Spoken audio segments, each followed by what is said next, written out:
Disclaimer. Ang video na ito ay for informational and educational purposes only na ginawa with the help of artificial intelligence or AI.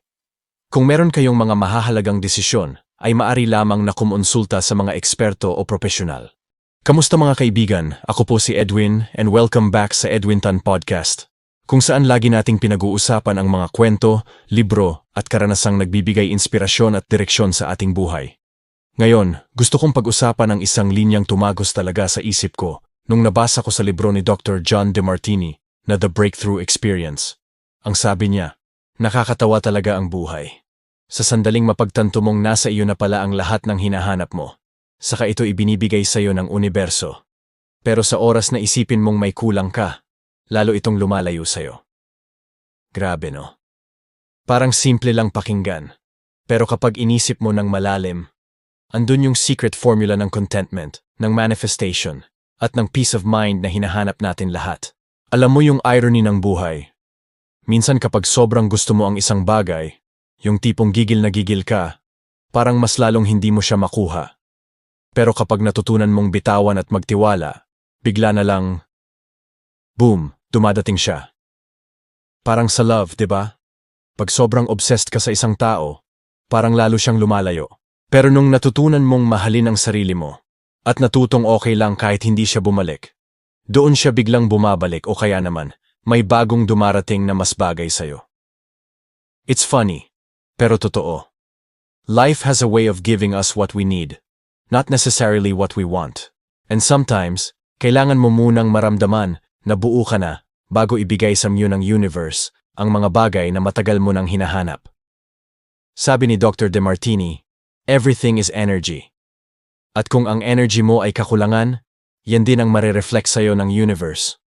Kapag iniisip mo araw-araw na, wala pa akong pera, wala pa akong love life, wala pa akong direksyon sa buhay, ang pinapadala mong signal sa universe ay kulang ako. At guess what? Iyon din ang ibabalik sa'yo. Mas maraming dahilan para maramdaman mong kulang ka talaga. Pero kapag sinabi mo naman, salamat sa kung anong meron ako ngayon. May mga tao akong nagmamahal. May lakas akong bumangon. Biglang nag-iiba ang daloy ng energy mo. Biglang gumagaan. At doon nagsisimulang pumasok ang mga bagay na dati mo lang pinapangarap. Hindi dahil instant magic yan, kundi dahil nagbago ang mindset mo.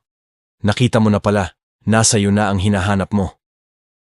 Naalala ko minsan sa buhay ko, dumaan din ako sa time na akala ko, wala na akong pag-asa.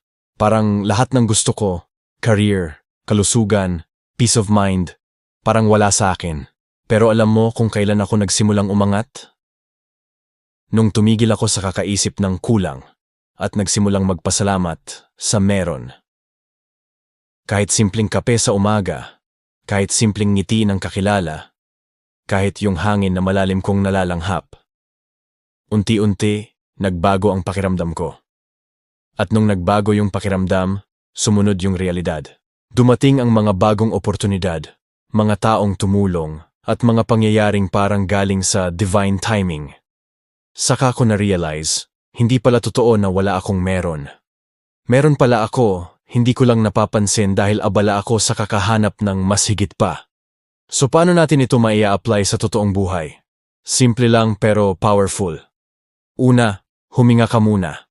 Kapag na-stress ka kasi hindi mo pa nakukuha ang gusto mo, huminto ka sandali. Tanungin mo ang sarili mo, ano bang meron ako ngayon na pwedeng ipagpasalamat? Pangalawa, baguhin ang tanong mo. Imbes na, bakit wala pa ako nito? Gawin mong, ano kaya ang tinuturo sa akin ng sitwasyong ito? At pangatlo, maniwala na sapat ka na. Hindi mo kailangang maging mayaman, sikat, o perpekto para maging karapat-dapat sa biyaya. Kasi minsan, ang hinihintay lang ng universe ay yung maramdaman mong buo ka na para maibigay niya yung mga bagay na para sa taong buo na.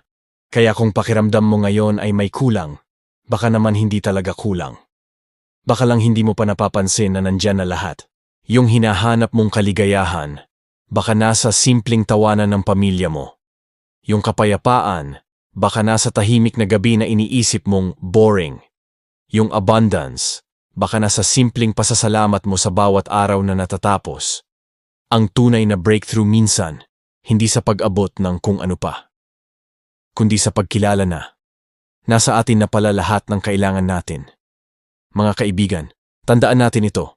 Ang universo ay parang salamin. Ipinapakita niya sa atin hindi kung ano ang gusto natin, kundi kung ano ang pinaniniwalaan natin tungkol sa sarili natin.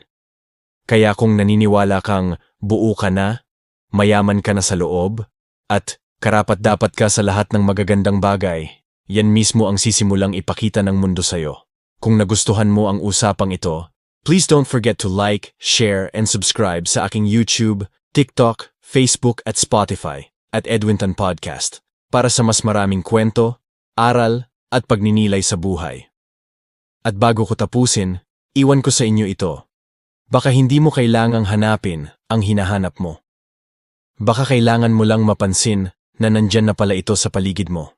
Tahimik, payapa, at matagal nang naghihintay na makita mo. Maraming salamat sa pakikinig. Ako po si Edwin, at tandaan, minsan, ang pinakamagandang regalo ng buhay ay ang realization na hindi pala tayo kulang.